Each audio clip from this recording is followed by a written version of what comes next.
मेवात में अब शादियों की भरमार है। जिस तरह से शादियां हो रही हैं और मार्केट जिस तरह से महंगाई के आलम में बड़ी तेजी से उछाल आया हुआ है। आज आप शादी में हर चीज़ की ज़रूरत पड़ती है।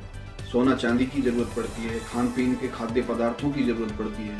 ऐसा कोई चीज़ नहीं है जहाँ पर शादियों में ज़रूरत नहीं पड़ती। और ये शादियाँ इस तरह से महंगी होती जा रही हैं जिसका कोई आलम नहीं है, जिसका कोई ठौर ठिकाना नहीं है महंगाई का। क्योंकि मेवात में ऐसा कोई संसाधन अब ऐसा नहीं रहा है जहाँ से लोग बाग इतनी बड़ी महंगी शादी कर रहे हैं और उतने कमाने के साधन नहीं है। पहले जमीन जायदाद हुआ करती थी, उतनी जमीन भी अब नहीं रही है। जिस तरह से हम देखते आ रहे हैं कि लोग बाग हर महीने हर साल इतनी शादियों में भरमार पैसा खर्च करते हैं, लेकिन वो पैसा आता कहाँ से है? उसमें 80% लोग कर्ज करते हैं और जब कर्जदार हो जाते हैं तो उसके बाद में शादी में जो मिला हुआ दहेज, चाहे वो गाड़ी हो, चाहे वो मोटरसाइकिल हो, छोटी शादी है तो मोटरसाइकिल है, बड़ी शादी है तो गाड़ी कार वगैरह वगैरह जो मिलती हैं, वो लास्ट के 3 मंथ तक बिक चुकी होती हैं। क्योंकि तगादा जिनसे लिया था कर्जा, वो तगादा शुरू कर देता है। कर्जा देने वाले को भी पता है कि 2-3 महीने में इसमें अगर दे दिया तो ठीक ठीक, नहीं तो फिर उस पर दबाव बना करके वो चीज़ें, उनकी अपनी एक टेक्निक है जिससे वो मेवात के लोगों को बेवकूफ़ बना करके और उस पैसे को जो आपने गाड़ी 3-4 लाख रुपए की ली थी उसके करीब 20% 10% पैसे डाउन हो जाते हैं और फिर वो उसको बेचना पड़ता है। एक तो वो गाड़ी बिकी, कम पैसे में बिकी, और उसका जो ब्याज था वो ब्याज उस गाड़ी से कीमत से ज़्यादा रहा। अब अगर हम मोटरसाइकिल की बात करें तो 1 लाख रुपए की मोटरसाइकिल है, शादी के 1 महीना नहीं हुआ, उसको 80,000 में बेचना पड़ा। और जब उसने किस्तें निकाल करके, क्योंकि फ्री ऑफ हॉल्ट तो नहीं लिया, पैसे दे करके तो पूरी तरह से, ज़्यादातर ये होता है कि यार लोन पे ले लेंगे, पीछे पीछे भर देंगे, फिर आखिर में ये होता है कि उसका 10,000 12,000 15,000 उसका इन्वेस्टमेंट भी देना पड़ेगा। तो आप बताओ कि आपका जो 30 से 35,000 रुपये का जो इधर उधर जो वेस्टेज जो गया, उसका क्या लेना देना भैया।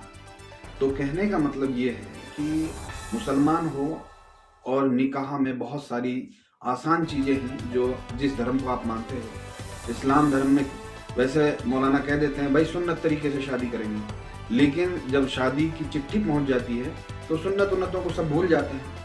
कहने का मतलब ये है कि लड़कियों को दहेज दो, कोई बड़ी बात नहीं है, देना भी चाहिए क्योंकि उनका हक है, लेकिन कर्जदार होकर के नहीं। जो जैसी आपकी हैसियत है उस हिसाब से आप अपने उस शादी को मैनेज कीजिए, उस शादी को कर्जदार ना करें। मुझे मालूम है, मैं आप लोगों के लिए ये वीडियो इसलिए बना रहा हूँ कि आज मेवात में देखा देखी और नाक की लड़ाई हो गई है।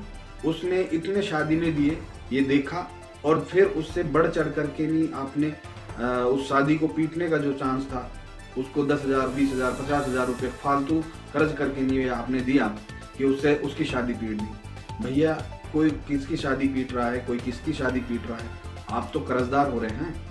कहीं ना कहीं आप इस कर्जे से मुक्ति पाइए। और हाँ, अगर आपने मोहब्बत एक दूसरे के रिश्तेदारों से करनी है, प्यार करना है, एक दूसरे से प्यार मोहब्बत से रहना है, इखलास के साथ रहना है, तो आप लोगों को ऐसे शादी नहीं करनी है जिससे आप कर्जदार हैं। मैं ये इसलिए कह रहा हूँ कि मेवात का 80% मेवाती समाज कर्जदार हो रहा है, और सिर्फ ये कर्ज शादियों में हो रहे हैं। कईयों की बड़ी बड़ी शादियाँ हुई हैं, उन शादियों को आपने देखा होगा 3 से 4 महीने नहीं चली, 5-6 महीने नहीं चली, जो बड़ी बड़ी शादियाँ हुई, बड़े बड़े निकाह हुए हैं। क्योंकि वहाँ कहीं ना कहीं आपको पता है कि इस बस्ती में कितने गरीब लोग हैं, कितनी गरीब बेटियाँ हैं जिनकी शादी नहीं हो पा रही है, जिनकी शादी रिश्ते नहीं हुए हैं सिर्फ इसी लेन देन से। और आज तो ये आलम हुआ है मेवात में कि छोटी से छोटी, कम से कम जो शादी हो रही है वो मात्र सिर्फ और सिर्फ एक मोटरसाइकिल, खाना पीना, अगर ये लगा के चले तो 5 लाख 4 लाख रुपए बनता है। अब एक गरीब आदमी 4 लाख 5 लाख कहाँ से खर्च करे? और ये एक आम बात हो गई है। कहते हैं ना कि मोटरसाइकिल तो कुछ भी ना है, अब तो ये तो आम बात होगी मोटरसाइकिल शादियों में देना। हम भी मानते हैं क्योंकि एक रिवाज बन गया है, लेकिन रिवाज इस्लाम नहीं है। आप ये किसी चीज को ये बता देना कि भैया ये तो रीति रिवाज है या ये तो ऐसा चलता ही आ रहा है, ऐसा नहीं है। आप शादी कीजिए, मैं फिर कह रहा हूँ आप लोगों को, अपनी बेटी अपनी बहन की शादी कीजिए, लेकिन लिमिटेड खर्चे में, जितना आप सहन कर सकते हैं, जितना आपको लगता हो कि मुझे कर्जदार नहीं होना है या मैं अपने बेटे बेटियों को आगे कर्जदार में कर्जे में डूबो कर ना जाऊं, उस हिसाब से अपनी बेटियों की शादी कीजिए।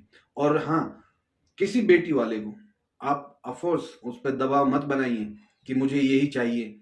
अब होता यह है कि शादी हो गई, रिश्ता हो गया, सगाई हो गई तो अब एक चिट्ठी जाती है, शादी की तारीख लिखी जाती है, शादी की तारीख लिखी जाती है तो उसके जैसे ही 10 दिन रहते हैं अब डिमांड शुरू होती है। बिचौलिया 80% खराब करता है। वो लड़के वाले से कहता है ये भी ले चल, ये भी ले चल, ये भी ले चल। मैं हूं ना, मैं लड़की वाले से दिलवाऊंगा, सारा खर्चा मैं वो करूंगा, मैं बैठा हूं जब तक, तुझे क्या चिंता है। लेकिन जब बेटी वाला वो अपने कर्जे से सर से ऊपर तक डूब गया होता है तो फिर कहीं ना कहीं वो भी खामी करता है और जो उसने वादा किया था वो वादा नहीं हो पाता है और फिजूल खर्ची में वो पैसा बर्बाद हो जाता है। बर्बाद होने का ये आलम होता है कि आने वाले 2 महीने 3 महीने 4 महीने में बेटी वाला जो उसने मेहर दिया था वो मेहर बेच देता है और लड़का वाले को जो दहेज में जो गाड़ी घोड़ा मोटरसाइकिल दी थी वो 2 महीने 3 महीने बाद वो भी बेच देता है। आखिर में ये होता है कि लड़की वाला ये कहता है भाई मेरी अभी हिम्मत ना है छोरी भेजना की, 1-2 महीना और रुक जा। और वो 1-2 महीने के चक्कर में सालों साल वो छोरी घरे रुक जाती है। उधर वो जो मोटरसाइकिल के बेच करके नहीं, उसे तो है ही नहीं कि भैया मैंने तो लगाया था, भाई मेरे पास कर्जा हो गया, मैंने मोटरसाइकिल बेच दी। तो इस तरह से आप कर्जे के अलावा कुछ नहीं हो रहा है, आपका कर्जा और दूसरा शादियों में ज्यादा बर्बादी, और लड़की जिस मकसद से आपने शादी की थी वो मकसद भी पूरा नहीं हो रहा है। और फिर शुरू होती है आपस में लड़ाई झगड़े की कहानी, और लड़ाई झगड़ा कहानी इतनी बढ़ जाती है कि वो जो लड़की 1-2 बार गई थी उसका 2-3-4 साल में टूट टाट जाता है रिश्ता ही। तो ऐसा ना करें। मैं मेवात वासियों से यही कहना चाहूँगा कि ये शादियों का मौसम है, शादियां हो रही हैं, बड़े प्यार मोहब्बत की चीज़ें हैं। ये चीज़ें इसको नफ़रत में ना बदलें, और मोहब्बत की चीज़ें जब मोहब्बत में आगे बढ़ती हैं तो बहुत सारी चीज़ें बढ़ जाती हैं।